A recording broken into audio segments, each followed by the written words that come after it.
Hello everyone, hope you all are doing good.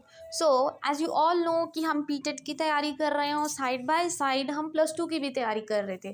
और plus two के जैसे कि बोर्ड एग्जाम्स आने वाले हैं तो हम रोज एक एक चैप्टर रिवाइज करेंगे, ठीक है जी। और अगर आपको कोई भी प्रॉब्लम आती है तो आप मुझे कमेंट सेक्शन में लिख के बता सकते हैं। किसी भी क्वेश्चन में कोई भी आपको इशू है तो आप मुझे बता सकते हैं। अब हम करेंगे वो क्वेश्चंस जो प्रीवियस ईयर पेपर में आए हुए हैं और आगे भी आ सकते हैं। सारा आपके लिए मैं लेके आई हूँ सॉल्व करके। तो आप क्या करोगे, इन क्वेश्चंस को ही रिवाइज कर लेना और I can sure you that कि इन्हीं क्वेश्चंस में से आपको पेपर आएगा।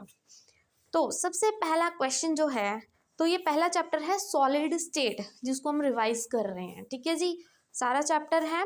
तो सबसे पहले आप सबको पता है कि ये सारे चैप्टर में से एक ही फॉर्मूला चलता है जो न्यूमेरिकल्स के लिए यूज होता है, मतलब डेंसिटी निकालने के लिए, ठीक है। कौन सा फॉर्मूला होता है, z into M upon a cube into N naught या एन ए, वो आपकी मर्जी है।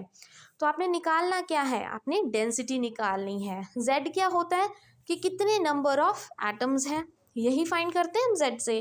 m क्या होता है कि उस एटम का मास कितना है। ए क्यूब क्या होता है कि उसकी एज लेंथ कितनी है।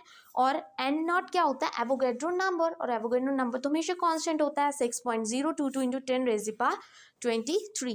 तो अब हम इसमें क्या करेंगे, तो हम पहले क्वेश्चन पढ़ते हैं। उन्होंने बोला कि एलिमेंट है उसकी डेंसिटी कितनी है। उन्होंने डेंसिटी दे रखी है हमें, मतलब हमें पी दे रखा है, ये देखो पी दे रखा है।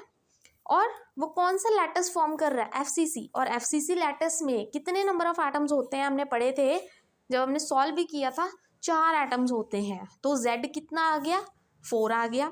एज लेंथ मतलब a दे रखी है, a कितनी है 4 इंटू 10⁻⁻8। फाइंड क्या करना है, मास करना है, मतलब m फाइंड करना है। और ये वाला फॉर्मूला लगेगा, इस फॉर्मूले में आप सारा कुछ पुट करके एंड में m निकाल सकते हो, ठीक है जी।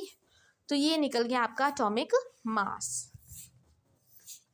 Now comes the next. तो इनमें से न्यूमेरिकल बहुत ज़्यादा आए हुए हैं, तो मैं आपको साइड बाय साइड वही फॉर्मूला दिखा के सिर्फ वैल्यूज़ आपको समझा दूंगी, सॉल्व आप कर लेना, ठीक है जी। एलिमेंट है जिसकी बीसीसी ज्योमेट्री, देखो बीसीसी बॉडी सेंटर्ड की बात हुई है। इसमें कितने नंबर ऑफ एटम्स होते हैं, 2 होते हैं, हम सबको पता है। उसका एटॉमिक मास m भी दे रखा है 60। कैलकुलेट द डेंसिटी, मतलब हमने p निकालना है। और एज लेंथ a दे रखी है 300। और एवोगैड्रो नंबर तो होता ही कांस्टेंट है 6.022 इंटू 10⁻23। तो आप ये फॉर्मूला डाल के उसको निकाल सकते हो, ठीक है जी। तो निकल जाएगी आपकी डेंसिटी। फॉर्मूला पता है, स्टेटमेंट समझ आ गई, तो आप उसको सॉल्व इजीली कर सकते हो। Now comes the next question. Compound है हमारे पास दो, एक एक्स कंपाउंड है और एक वाई कंपाउंड है। वो क्रिस्टलाइज कर रहा है क्यूबिक स्ट्रक्चर में, जिसमें जो वाई एटम्स है ना वो सिर्फ कॉर्नर्स पे हैं। और कॉर्नर्स पे कौन सा था, सिंपल क्यूबिक की बात कर रहा है वो। और जब आप कॉर्नर्स सिर्फ कॉर्नर्स वाला निकालते हो तो 8 इंटू 10 इंटू 1/8 करते हो, 8 में से 8 कट जाएगा, आपके पास एक एटम आ जाएगा। और जो एक्स है मतलब वाई हमारे पास कितना आ गया, 1 आ गया सॉल्व करके। और जो एक्स है उन्होंने बोला वो फेसेस पे है। फेसेस आप सबको पता है 6 फेसेस होते हैं। और जब आप उसको सॉल्व करते हो आपके पास 1 आंसर आ जाता है। तो एक्स भी कितना हो गया, 1 हो गया। तो आपके पास फॉर्मूला क्या निकल जाएगा, एक्स वाई निकल जाएगा, या x1 y1 ले लो, वो आपकी मर्जी है। आपके पास फॉर्मूला कितना आ जाएगा, एक्स वाई आ जाएगा। Now comes the next. इसमें भी एक फॉर्मूला है कि आपने कोऑर्डिनेशन नंबर निकालना है कटायंस का और एनायंस का। तो ये फॉर्मूला आप सबको पता है, कटायंस क्या होते हैं पॉजिटिव, एनायंस क्या होते हैं नेगेटिव। और ये उसका फॉर्मूला है कि R ऊपर प्लस और नीचे R नेगेटिव, मतलब ये क्या है कटायंस है और नीचे वाले क्या है एनायंस है। आपको दे रखे हैं कटायंस की 148 है और एनायंस भी दे रखे हैं 195 है। सिर्फ आपने डिवाइड करके आंसर निकालना है, ठीक है जी। सिंपल सी चीज़ है ये। तो नेक्स्ट क्वेश्चन भी सेम है, देखो सॉलिड NaCl दिया है, रेडियस कटायन का दे दिया और आपको बोला कि एनायन निकालो, मतलब पॉजिटिव दे दिया और नेगेटिव निकालने को बोला, तो वो भी आप इजीली निकाल सकते हो। अगर आपको फॉर्मूला पता है तो आप इजीली निकाल सकते हो उस चीज़ को। 7th क्वेश्चन भी देखो सेम वही आ गया, z into M upon a cube into N naught वाला क्वेश्चन, ठीक है जी। इसमें भी क्या दिया, एटॉमिक मास दे दिया, देखो m दे दिया आपको, डेंसिटी दे रखी है, एज लेंथ a दे रखा है। तो उन्होंने कहा कि डिड्यूस द क्रिस्टल लैटिस, पता करो कि कौन सा लैटिस है ये। देखो जेड जैसे आपके पास कितना आ गया, 4 आ गया। 4 किसका होता है, फेस सेंटर्ड वाले का आंसर, ठीक है जी। तो ये ऐसा आ गया। अगर आपके पास 2 आता तो आप बोलते कि ये BCC है। उन्होंने आपको यही क्वेश्चन बोला है कि आप बताओ कि कौन सा लैटिस है ये। फिर 8 क्वेश्चन आ जाता है सेम, कटायंस और एनायंस। देखो यहाँ पॉजिटिव दे दिया, एक नेगेटिव दे दिया, मतलब एक कटायन दे दिया और एक एनायन दे दिया। आपको 88 दे दिया, 200 दे दिया, और आपने इसको आंसर निकालना है, कोऑर्डिनेशन नंबर निकालोगे, ठीक है जी। जब आप कोऑर्डिनेशन नंबर निकालोगे आपके पास कितना आ जाएगा, 6 आ जाएगा। Now comes up with the next question. फिर से वही क्वेश्चन एज इट इज़, वही फॉर्मूला लगेगा। इसमें कंफ्यूज मत हो जाना 10⁻³ से, ठीक है। आप अपना सीधा वही फॉर्मूला लगाओगे जो मैंने बताया है, Z/m अपॉन A³ × N0, मतलब एवोगैड्रो नंबर, ठीक है। ये 10⁻³ से कंफ्यूज मत होना। फिर उसके बाद अगेन कटायंस एनायंस वाला वही क्वेश्चन, फिर से कोऑर्डिनेशन नंबर निकालना है, वही फॉर्मूले बार बार। फिर Z/m अपॉन A³ × N0, ये क्वेश्चन बार बार रिपीट हो रहे हैं। देखो सेम क्वेश्चंस हैं, वही क्वेश्चन पेपर में रिपीट हो चुके हैं। फिर आया हुआ है कि आपने लैटिस पॉइंट्स निकालने हैं यूनिट सेल्स के। एक फेस सेंटर्ड का है, एक फेस सेंटर्ड टेट्रागोनल है और बॉडी सेंटर्ड है। और ये नंबर ऑफ एटम्स निकालने आपको बहुत अच्छे से पहली वीडियो में सिखाए थे कि कैसे हम क्या निकालते हैं, नंबर ऑफ एटम्स निकालते हैं। तो आप सबको पता है 8 × 1/8 सबका कॉमन है, क्योंकि ये कॉर्नर्स की बात होती है, ठीक है जी। क्यूबिक की बात हुई है तो क्यूब है, उसके फेसेस हैं 6 × 1/2। कटिंग करोगे तो आपके पास 4 आंसर आ जाएगा। टेट्रागोनल की बात करोगे, वो भी फेस सेंटर्ड की ही बात हुई है, तो उसका भी सेम निकलेगा। बॉडी सेंटर्ड आप सबको पता है, बॉडी के सेंटर में जब आप क्यूब बनाते हो, आप सबको पता है क्यूब बनाने के बाद आपको क्या मिलता है, ये आपके पास 8 कॉर्नर्स हो जाते हैं 8 × 1/8, और आप प्लस क्या करते हो 1, क्योंकि एक बॉडी के सेंटर में पड़ा है, तो इससे आपके यूनिट सेल्स निकल जाएंगे। सिंपल था ये क्वेश्चन। फिर आप देख सकते हो कितनी बार ये क्वेश्चन आया है, क्रिस्टलाइन एंड अमॉर्फस। ये हमने डिफरेंस बहुत अच्छे से किया था। क्रिस्टलाइन क्या होते हैं, जिसकी प्रॉपर शेप होती है, अमॉर्फस होती है जिसकी प्रॉपर शेप नहीं होती, जिस वजह से क्रिस्टलाइन को ट्रू सॉलिड्स बोला जाता है, अमॉर्फस को ट्रू सॉलिड नहीं बोला जाता, उसको स्यूडो सॉलिड बोलते हैं, फॉल्स सॉलिड बोलते हैं, ठीक है जी। उनका मेल्टिंग पॉइंट ज़्यादा होता है, उनका अमॉर्फस का मेल्टिंग पॉइंट कम होता है। और जब आप कट करते हो क्रिस्टलाइन को, आपको एक प्रॉपर शेप मिलती है, प्रॉपर एज मिलती है, बट जो अमॉर्फस होता है कभी भी उसकी प्रॉपर शेप नहीं मिलती, और ये बहुत इंपॉर्टेंट डिफरेंस है। उसके बाद आते हैं शॉटकी एंड फ्रैंकल डिफेक्ट। ये भी हमने बहुत बार किया है। शॉटकी एंड फ्रैंकल डिफेक्ट में क्या डिफरेंस होता है कि जो शॉटकी डिफेक्ट होता है उसमें क्या है, इक्वल नंबर ऑफ कैटायंस और एनायंस मिसिंग होते हैं, जबकि फ्रैंकल क्या होता है, वो क्या करता है, किसी और की जगह पे जाके बैठ जाता है, ठीक है जी।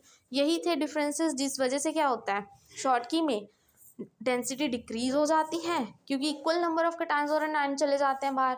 बट फ्रैंकल में क्या होता है, कोई अफेक्ट नहीं होता क्योंकि वो उसी इंटरस्टिशियल साइड को ऑक्यूपाई करके बैठा हुआ ऑलरेडी। इसमें से एक एग्जांपल लर्न कर सकते हो, NaCl, फ्रैंकल की AgCl। और याद रखना एक क्वेश्चन आता है कि कौन सा ऐसा मतलब कंपाउंड है, कंपोनेंट है जो दोनों शॉटकी इफेक्ट भी देता है और फ्रैंकल डिफेक्ट भी देता है। तो इसका आंसर सीधा सा है AgBr, ठीक है। AgBr एक ऐसा कंपाउंड है जो हमें क्या देता है, शॉटकी डिफेक्ट भी शो करता है और फ्रैंकल डिफेक्ट भी शो करता है। फिर उसके बाद छोटा सा क्वेश्चन है एक, सॉलिड्स क्या होते हैं। सॉलिड्स आप सबको पता है, वो होते हैं, जैसे हमने प्रॉपर्टीज़ की थी सॉलिड की 4 से 5 प्रॉपर्टीज़, उसमें से ही डेफिनेशन आएगी कि सॉलिड क्या होता है, जिसकी एक डेफिनेट शेप होती है और डेफिनेट वॉल्यूम होती है, ठीक है। स्यूडो सॉलिड्स या सुपर कोल्ड लिक्विड क्या होता है, अमॉर्फस को हम क्या स्यूडो सॉलिड बोलते हैं या फॉल्स सॉलिड, क्योंकि इन सॉलिड्स में क्या होता है, जैसे आपके क्या होता है, गाड़ी के शीशे होते हैं, उसमें से क्या होता है, कई बार वो जो शीशा होता है, जो मिरर होता है, वो मेल्ट होना स्टार्ट हो जाता है। आप देखोगे एक साइड से, तो जो लिक्विड होते हैं ना, उनकी टेंडेंसी फ्लो होने की होती है, ठीक है। वो जो मिरर होते हैं वो फ्लो करना स्टार्ट कर जाते हैं, जिस टेंडेंसी को हम क्या बोलते हैं, स्यूडो सॉलिड्स बोलते हैं और सुपर कूल्ड लिक्विड बोल सकते हैं। एनआइसोट्रॉपी आप सबको पता है, ये आपने पढ़ा था, आइसोट्रॉपिक, एनआइसोट्रॉपिक, अमॉर्फस और क्रिस्टलाइन के डिफरेंस में। उसके बाद यूनिट सेल आप सबको पता है, जब बार बार आप रिपीट करते हो उसी यूनिट सेल को, तो आपको क्या मिलता है, एक बड़ा क्रिस्टल लैटिस मिलता है जिसको हम यूनिट सेल बोलते हैं। फिर उसके बाद आ जाता है क्रिस्टल लैटिस या स्पेस लैटिस, दोनों में से ऑप्शन है, आपको क्या करना है। आप सबको पता है क्रिस्टल लैटिस क्या होता है, रेगुलर अरेंजमेंट होती है पार्टिकल्स की क्रिस्टलाइन सॉलिड में 3D स्पेस में, ठीक है, उसको हम क्रिस्टल लैटिस बोलते हैं। Most of the time crystal lattice ही आता है आपको क्वेश्चन पेपर में।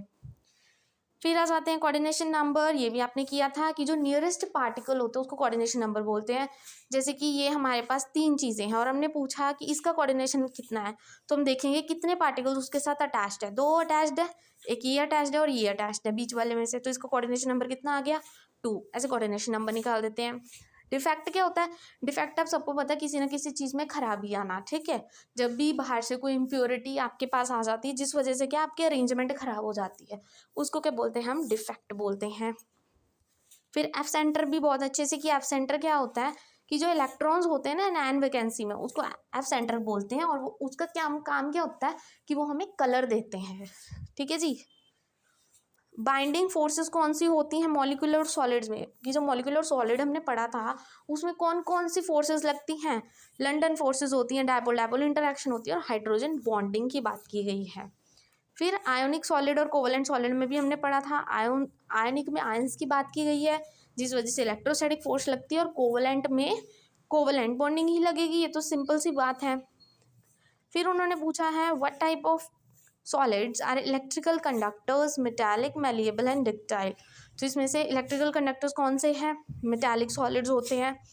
फिर which point defect lower the density, कौन सा ऐसा डिफेक्ट है जिस वजह से डेंसिटी कम हो जाती है, ये हमने डिफरेंस में पढ़ा था, शॉर्ट की डिफेक्ट की वजह से क्या होता है, डेंसिटी डिक्रीज हो जाती है। ये छोटे छोटे क्वेश्चंस आपको करने हैं। मोस्ट इंपॉर्टेंट डोपिंग क्या होता है, डोपिंग आप सबको पता है, जब भी आप बाहर से कोई इम्प्योरिटी लेके आते हो जिस वजह से क्या है ऑर्डर खराब हो जाता है, उसको हम क्या बोलते हैं, इम्प्योरिटी बोलते हैं। जैसे हम आर्सेनिक डाल देते हैं बाहर से, ठीक है, प्योर क्रिस्टल्स में। फिर उन्होंने क्वेश्चन पूछा है जो ग्रेफाइट है वो गुड कंडक्टर है इलेक्ट्रिसिटी का, पर वो नॉन मेटल नहीं है। ये क्यों, क्योंकि जो ग्रेफाइट है वो क्या है, कोवलेंट सॉलिड है, बट वो सॉफ्ट है और गुड कंडक्टर ऑफ इलेक्ट्रिसिटी है, ठीक है। ये इसका एक्सेप्शनल बिहेवियर क्यों होता है, पहले तो हमें पता है कि जो ग्रेफाइट है वो कोवलेंट सॉलिड है और सॉफ्ट होता है और गुड कंडक्टर ऑफ इलेक्ट्रिसिटी है, बट वो क्या है वो क्या करता है, डाई डीलोकलाइज इलेक्ट्रॉन शो करता है which is free to move, जिस वजह से वो एक नॉन मेटल है। फिर कोवलेंट एंड मेटालिक सॉलिड, ये हमने प्रॉपर्टीज़ की थी, उसमें से आपको डिफरेंस आ जाएगा, ionic and covalent as it is same, molecular solids and covalent solids, ठीक है जी। तो ये सारी चीज़ें। Now comes with the next difference between tetrahedral and octahedral voids. Tetra क्या होता है 4, ऑक्टा क्या होता है 8। तो उसको बोलते हैं कि जब आप इंटरस्टिशियल साइड 4 आइडेंटिकल स्फीयर्स के बीच, मतलब 4 स्फीयर्स दिख रहे हैं आपको 1 2 3 और 4, ठीक है जी, 4 आइडेंटिकल स्फीयर्स के बीच जो साइड्स होती हैं मतलब स्पेसेस होती हैं उसको क्या बोलते हैं, इंटरस्टिशियल साइड्स बोलते हैं। ऑक्टाहेड्रल क्या होता है, जब 6 आइडेंटिकल स्फीयर 6 स्फीयर्स है आप काउंट कर सकते हो, उसको हम बोलते हैं ऑक्टाहेड्रल वॉइड्स, ठीक है। फिर उसके बाद आ जाता है कि फ्रैंकल डिफेक्ट चेंज क्यों नहीं करता density of AgCl crystals. Density क्यों नहीं चेंज करता फ्रैंकल डिफेक्ट, भाई शॉर्ट की डिफेक्ट करता है, क्योंकि जो फ्रैंकल डिफेक्ट है आप सबको पता है वो डेंसिटी डिक्रीज नहीं करता आयोनिक क्रिस्टल्स की, क्योंकि जो फ्रैंकल डिफेक्ट है उसमें तो आयंस होते हैं उसकी नॉर्मल साइड से मिसिंग होते हैं और वो किसी और जगह पे जाके बैठ जाते हैं, तो उसमें मास तो कोई चेंज नहीं हुआ, तो जिस वजह से डेंसिटी क्या रहती है हमेशा सेम रहती है। क्योंकि फ्रैंकल में क्या होता है वो अपनी जगह छोड़ के दूसरे की जगह पे जाके बैठ जाता है, बट चेंजेस तो कोई नहीं आए, मास तो उतना ही रहा, वेट तो उतना ही रहा, तो जिस वजह से डेंसिटी भी कोई चेंज नहीं आएगा, ठीक है जी। तो I hope today's video is useful for you, thank you very much and please don't forget to like and subscribe my channel. और ऐसे ही हम डेली के डेली क्या करेंगे, एक एक चैप्टर रिवाइज करेंगे आपके बोर्ड एग्जाम्स तक। Thank you very much once again.